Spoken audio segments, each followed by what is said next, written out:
Kung bago ka lang sa channel na to at isa kang true-blooded Aldab Nation na nagmamahal po kila Maine Mendoza at Alden Richards, tama po ang channel na pinuntahan mo, kaya consider na kitang bagong subscriber. Happy birthday, bossing! Maraming salamat po sa 1,000 at isang tuwa. 1,000 Alam mo, ginulat mo kami. Hindi ko kalahin kasama ka doon sa opening number. Surprise yun, Boss Joey! Maraming salamat po, bossing, sa pagmamahal at pagtanggap po na binibigay niyo po sa amin. At maraming salamat po for sharing your time with us every day. We're grateful for you and we're grateful to you always and always, bossing. We love you, bossing! Thank you. Welcome back mga kaaldab. Ito na naman po ang inyong lingkod, si Mr. Destiny. Panibagong video at panibagong update na naman po tayo. Nakakatuwa naman po kasi mga kaaldab yung mga nangyayari ngayon nagaganap sa social media. Sabi ko nga po sa inyo, pag nandito kayo sa channel ni Mr. Destiny, 101% updated na naman po kayo. Ito yung gustong-gusto natin na nangyayari mga kaaldab. Noong mga panahong nagbe-birthday si Bossing Big Soto. Hindi po ba? Na kung saan nga po mga kaaldab talagang present na present ang aura nila Mengay at ni Alden Richards. Kaya nga sabi ko sa inyo, ang Aldab hindi po mawawala yan eh. Sabihin sabihin na nila ang gusto nilang sabihin. Ipahayag na nila yung gusto nilang ipahayag. Pero pagdating po kasi sa ang ibig kong sabihin mga kaaldab, pagdating po sa mga throwback video, talagang diyan mo makikita, diyan mo mapapanood at maiintindihan na ito yung mga bagay-bagay na hindi mo po pwedeng sabihin inedit lang, hindi mo pwedeng sabihin na pampakyut lang para lang sa mga fans kasi off-cam eh. Hindi po ba yung off-cam moments ni na Alden Richards at ni Maine Paul Carson na hindi naman po talaga gagawin ng hindi real life couple. Ang problema po mga kaaldab, madalas kong sinasabi sa inyo yan, madalas kong pinapaliwanag na dumarating po talaga yung point na mapapaisip po talaga kayo. Darating talaga yung point na hindi totoong mag-asawa kasi yung galawan nila yung galawan nila na talagang sa kanila mo lang po talaga makikita off-cam na ginagawa po talaga ng mga real life couple. Kasi sabi nga po ng mga iilan kritiko natin o yung mga neutral, hindi nyo masisisi ang fandom. Hindi nyo masisisi yung mga taong nagmamahal at sumusuporta kina Mr. and Mrs. Paul Carson.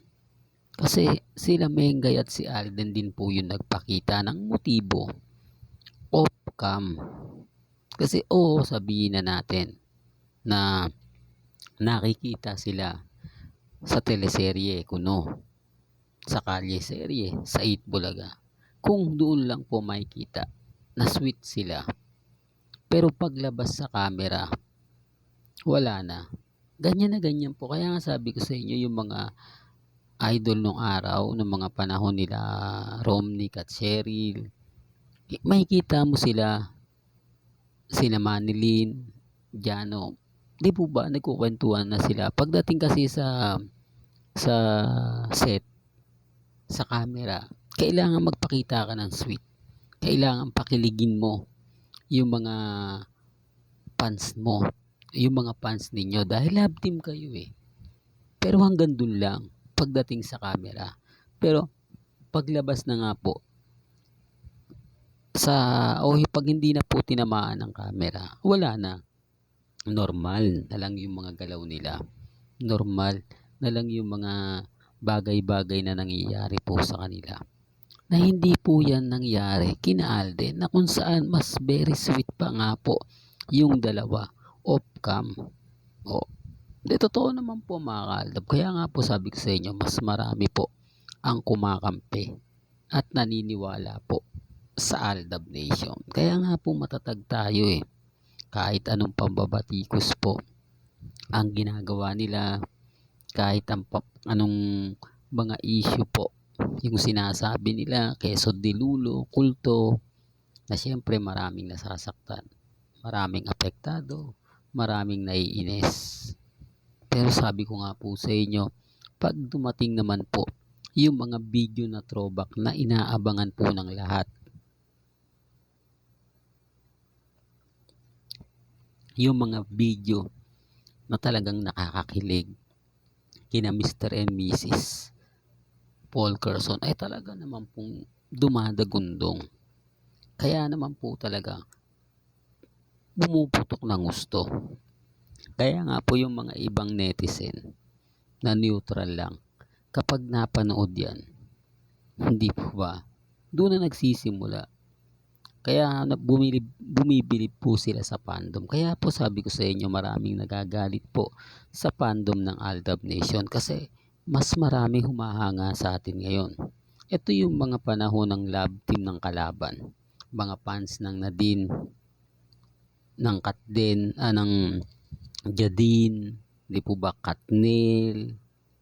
Yung tipong, kumbaga, buti pa tong fandom na to hindi natinag. Buti pa tong fandom na to hindi nawala. Buti pa tong fandom na to hanggang ngayon matatag. Yan ang sinasabi ko, mga kaaldab. Yan ang pinapaliwanag ko. Pero siyempre hindi ako namimilit. Hindi po ba?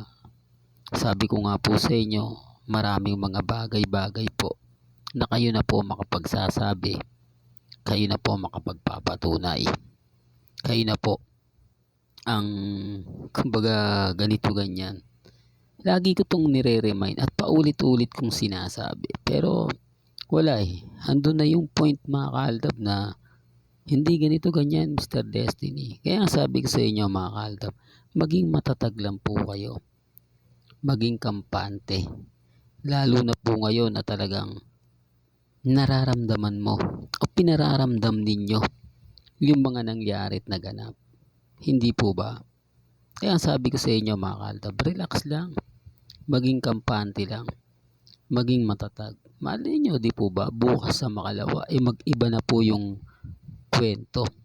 Mag-iba na po yung mga paliwanag at sinasabi natin. Pero lagi ko naman pong nire-remind at paulit-ulit ko naman po itong sinasabi na kumbaga maging relax lang. Maging kampante lang po kayo. Hayaan nyo lang po yung mga taong madalas na kumbaga nagre-react. Madalas na nagsasabi ng ganito, nagsasabi ng ganyan. Lagi ko pong pinapaliwanag yan at paulit-ulit po. Kaya nga po yung iba maraming hindi nagugustuhan. Kaya nga, ito mga kaaldab, for the record lang po.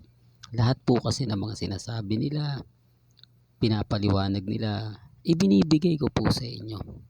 Sinasabi ko po sa inyo. Kasi nga po mga kaaldab, tayo lang naman po talaga yung nagkakaintindihan dito eh. Tayo lang naman po talaga yung nagkakaunawaan. Kaya nga sabi ko sa inyo, kung gusto nyo lang naman po ng update patungkol kina Alden at kay Mengay, pupunta lang naman po kayo dito eh. Di po ba? Para maging updated kayo.